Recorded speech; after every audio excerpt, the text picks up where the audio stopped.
Wekeza na Kibaha wiki hii. Karibu kwenye makala yetu ya uchumi.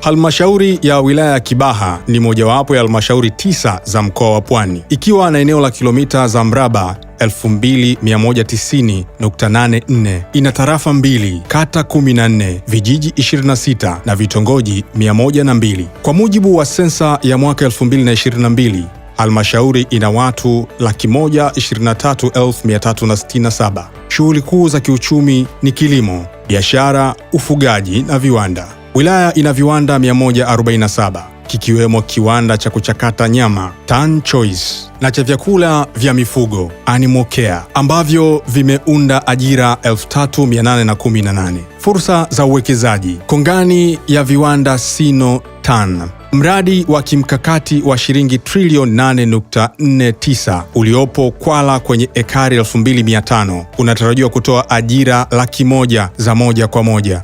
Modern Industrial Park, kongani ya viwanda Disunyara yenye thamani ya shilingi trilioni 3.5 itatoa ajira 30,000 za moja kwa moja. Bandari kavu Kwala, eneo la ekari 1245 kuhudumia makontena 3,000 na kupunguza msongamano wa mizigo. Treni ya mwendo kasi ya SGR, station za Ruvu na Soga zinaunganisha Kibaha na mtandao wa reli wa kisasa. Kilimo na mifugo, maeneo yameainishwa kwa kilimo na ufugaji, ikiwa ni pamoja na mradi wa mashamba ya pamoja ekari 1650. Vivutio vya kitalii: kivutio cha wanyamapori Ruvu JKT, bustani yenye wanyama kama twiga, pofu na nyumbu.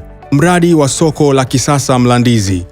Ujenzi wa soko hili lenye thamani ya shilingi bilioni 7.7 unatarajiwa kukamilika 2025. Halmashauri ya wilaya ya Kibaha inakaribisha wawekezaji wa ndani na nje kufaidika na fursa hizi za kiuchumi.